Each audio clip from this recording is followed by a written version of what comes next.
यहां तक कोई डाउट, कोई डिफिकल्टी? ये करना नहीं है, आपको पता होना चाहिए इस बात का, क्योंकि अगर आप इस तरह से क्वेश्चन आएगा तो आपके दिमाग में होना चाहिए यहां पर इनविजिबल क्या प्रेजेंट है, plus, that is invisible always, that is, अभी भी मैंने ट्रिक नहीं बताई आपको, लेकिन इससे कुछ लेना देना नहीं है, ये तो मैंने इस बात से लिख दी स्टेटमेंट। हो सकता है कि ऐसे क्वेश्चन आए, या अगर क्वेश्चन ऐसे आ रहा है तो एग्जामिनर बहुत क्रूवल है, समझ रहे हो, वो हमेशा बच्चों को कहीं ना कहीं फंसा के रखता है कि अब देना ही था, ये प्लस लिख देता, क्या जाता, आगे क्वेश्चन में तो कॉम्प्लेक्सिटी है ही। ठीक है, चलिए अब क्वेश्चन करते हैं। मुझे ये बताइए इसका सोल्यूशन क्या है। आपने अभी बताया थोड़ी देर पहले, 2 1 जा 2, 2 1 जा 2, 2 + 1 3, ये बनेगा। एक तरीका और भी है इसका ऐसे सॉल्व करने का, ये आता है सबको। एलसीएम कितना आएगा, यहां कितना बनेगा, 2 बनेगा और यहां बनेगा 1, सबको पता है तरीका। इसमें क्या करना है, वैसे भी एक बात बताऊं, 1 किलो और आधा किलो कितना होता है, 1.5 किलो, और डेढ़ तो है 1.5, तो 3/2 ही बनेगा ही। 3/2 कितना होता है, 3/2 कितना होता है, यही तो होता है, ऐसे समझो। अच्छा, तो कितना है यहां से, मैंने ये कहा था एक स्टेप चलना है बस, क्या चलना है, इसको एक स्टेप नहीं कह सकते आप, इसके बाद मैं यही स्टेप चल रहा हूं सीधा, ये कितना बनेगा। अच्छा, यहां पर बाय डिफॉल्ट इनविजिबल कौन सा साइन है, जहां कुछ नहीं होता मल्टीप्लाई, तो ये कितना बनेगा 4/3। नेक्स्ट बताओ क्या बनेगा, नेक्स्ट बताओ, आगे तो है नहीं, एक और लिख लो। अब से ऊपर देखना बंद कर दो, यहां से देखो, ये 3/2, एक सेकंड में स्टेटमेंट में कुछ गड़बड़ तो नहीं हुई, हाँ ठीक तो आ रहा है, ठीक है, ठीक है। देखो कुछ पैटर्न देखते हैं यहाँ पे, ये 3/2, 4/5, ऊपर ना 3 4 5 6, नेक्स्ट आएगा 7, और नीचे 2 3 4 5, यहां क्या आएगा, आप पैटर्न देखो ना, नेक्स्ट क्या आना चाहिए, 8 आना चाहिए, और नीचे 6 के बाद क्या आएगा, ऐसे चलते रहेंगे, यही होगा कि नहीं होगा, और ये बनेगा n+1 डिवाइड बाई n, ठीक है। ये थोड़ा सा ना 8/7 मत रखो यहाँ पे, मुझे जगह चाहिए, 8/7 चलो यहां लिख लो, ठीक है। अब ध्यान से देखो, एक स्टेप तो चलना ही है, अब आप ये देखो क्या कैंसिल हो रहा है,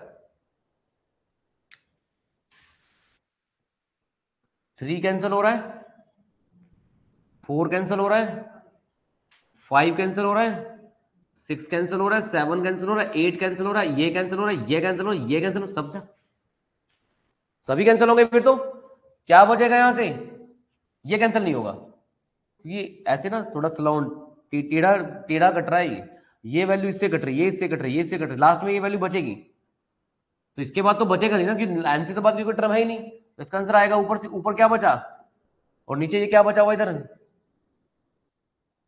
तो ये भी तो बचा हुआ है, ये कहां कैंसिल हुआ है, इसके लिए अगर यहां पर 2 लिखा हुआ था, तो 2 से 2 ये कट तब कटता ना, तो आंसर क्या आया n+1, अभी इन्फाइनाइट तक यही होगा, यहां पर भी ये n कैसे कटेगा, यहां पर n आएगा, इससे देखो 8 से पहले क्या होता है 7, 7 से पहले 6, तो n+1 से एक पहली टर्म क्या होगी, इसमें से एक टर्म माइनस करो, -1 एक से कट जाए तो क्या यहां वाली टर्म क्या होगी, n होगी, n से n कट जाएगा, नहीं समझ में आ रहा, तो ऐसे ही तो चलेगा पैटर्न। मैंने आपको क्या ट्रिक बताया है, क्वेश्चन देखकर तो समझ में आपको आएगा नहीं, ये तो कंफर्म है, आपको क्या करना पड़ेगा, एक स्टेप चल के देखना पड़ेगा, अगर वो स्टेप चल गए, आप ट्राई कर लिया आपने, कुछ नहीं सोचना, बस जो पता है वो कर दो, उसके बाद आपको एक पैटर्न दिखेगा, क्या दिखेगा, और उस पैटर्न में से बहुत बहुत सारी चीजें क्या हो जाएंगी, कैंसिल हो जाएंगी, क्या हो जाएंगी, और जैसे ही वो कैंसिल होंगी, जो चीजें बचेंगी वो आपका आंसर होगा। बात समझ में आ रही कि नहीं आ रही, मैं एक दो क्वेश्चन और करवा देता हूँ, आप खुद ही करोगे इस क्वेश्चन को देखना, तो बताओ भाई समझ में आया क्वेश्चन।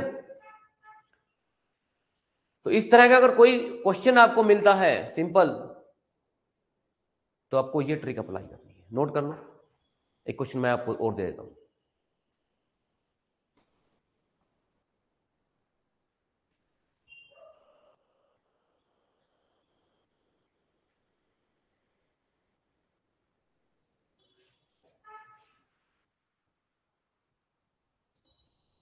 सो 3-4 क्वेश्चन प्रैक्टिस कर लेंगे इस एरिया के भी, सो दैट ये मैं आपको पहले बता दूं, ये जो क्वेश्चन है ना, स्पेशली मैं आपको बताऊं, ये ग्रुप सी की पोस्ट में ज्यादा आएंगे। ग्रुप सी की पोस्ट जनरली एसएससी हो या बैंक हो, ये क्लरिकल लेवल की होती है। क्या होती है? इसमें बच्चे से यही डिमांड की जाती है कि उसको सिंप्लीफिकेशन ज्यादा है। क्या है? जैसे ही आप हायर लेवल एग्जाम में एंटर करोगे, जैसे बैंक में पीओ और एसएससी में सीजीएल में कोई ऑफिसर पोस्ट, उसको स्टेटमेंट वाले क्वेश्चन आएंगे, जैसे एवरेज वाले होते हैं, परसेंटेज। समझ में आया? तो ये फर्क होता है एग्जाम। क्या फर्क होता है? अब देखो, क्वांटो क्वांटी है, लेकिन पेपर में तो कुछ फर्क होगा ना। ये इस तरह से फर्क होता है। तो ये जो मैं अभी चीजें बता रहा हूँ ना आपको, ग्रुप सी के पोस्ट में जो ज्यादा क्वेश्चन आते हैं, ज्यादा के 10-10, 12-12 क्वेश्चन आते हैं, इस एरिया पे टारगेटेड होते हैं, सिंप्लीफिकेशन पे। ठीक है, कर लो। एक और क्वेश्चन दूं मैं जब तक? भाई जो लाइव है ना, उनको एक बार मैं फिर से समझा दूंगा। एक क्वेश्चन जब तक और कर लो आप, एक साथ ही समझाऊंगा बस। इधर करो क्वेश्चन। 1+1/5, 1+1/6, 1+1/7,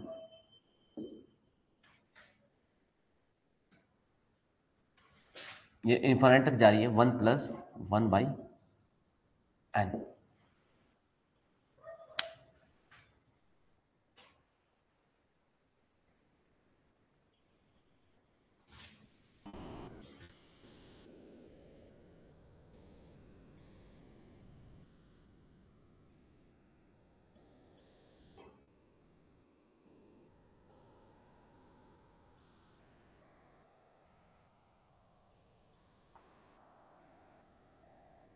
हाँ जी, आया सबका? क्या आंसर आया? ऐसे ऑप्शन लिखे आएंगे, n/2, n, n+1 d, n+1/। बताओ क्या आएगा? स्टेप पहला चलना पड़ेगा। अगर आप ये सोच रहे हो कि बिना स्टेप चले पेन हाथ में लेके बैठे रहोगे, तो ऐसा कोई इमेजिनेशन नहीं है कि दिमाग में चल पड़ेगी कि आप इसका आंसर कर पाओगे। नहीं कर पाओगे इनिशियल लेवल पे। क्या आंसर आया है? डी आया क्या, या कुछ और आ रहा है? डी आया है।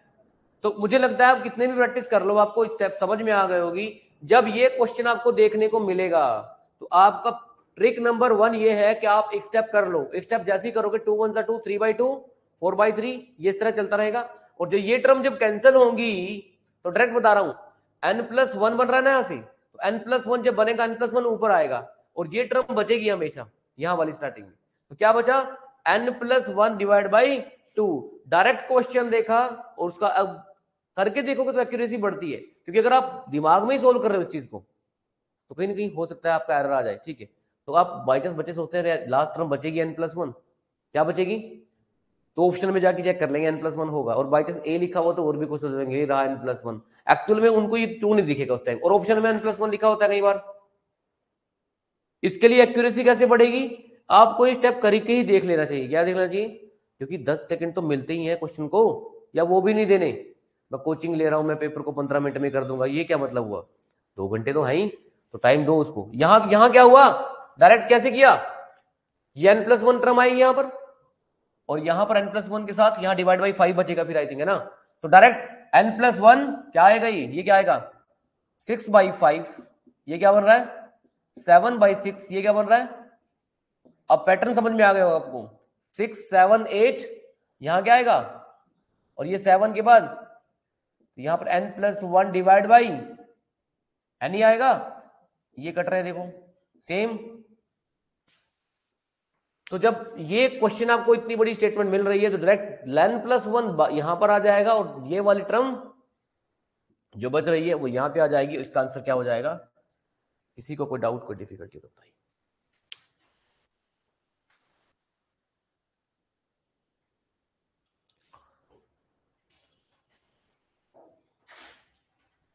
स्टेटमेंट ही ऐसी क्रिएट करी गई होंगी जिससे ये वैल्यू आपस में कैंसिल करेंगी। क्या करेंगी?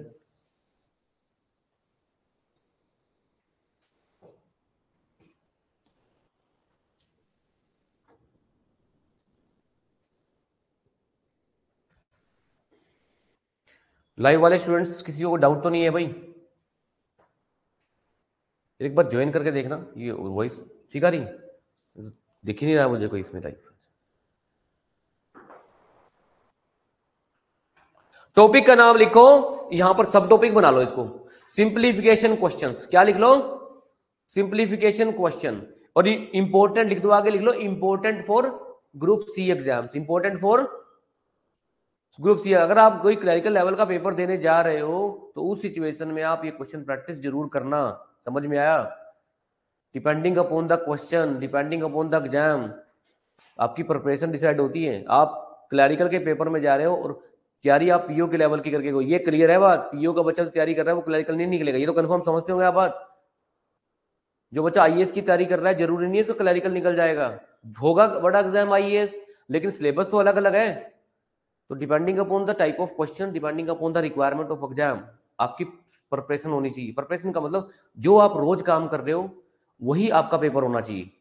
2-4 महीने बाद जब भी पेपर हो, आप कर तो रहे, रोज पढ़ तो रहे, आप आईएएस के सिलेबस सब्जेक्टिव कुछ और पढ़ रहे हो, बैठ गए क्लर्क के पेपर में, क्लर्क के पेपर में मिल गई आपको सिंप्लीफिकेशन, आप कहेंगे मैथ कहाँ ये बनने जा रहा हूँ, मेरे से तो क्लर्क ही नहीं हो रहा है। नहीं हो सकता। ठीक है, क्या लिखा? सिंप्लीफिकेशन क्वेश्चंस लिख लिया सब टॉपिक बना के। चलिए, एनी डाउट एंड डिफिकल्टी? तो जब भी ये स्टेटमेंट मिले, रूल नंबर 1 आपने रूल फॉलो करना है, स्टेप 1 चलना है, स्टेप 1 चल ट्राई किया, ये आएगा, चीजें कैंसिल होंगी, n+1 डिवाइड बाय 2। तो ये लास्ट स्टेटमेंट जो इनफाइनाइट तक जा रही थी, एक लाइन में आंसर आ जाएगा। ठीक है जी, सेम इस सिचुएशन में भी वही करना है, आपने एक स्टेप चल के देखना है, एक स्टेप ये चला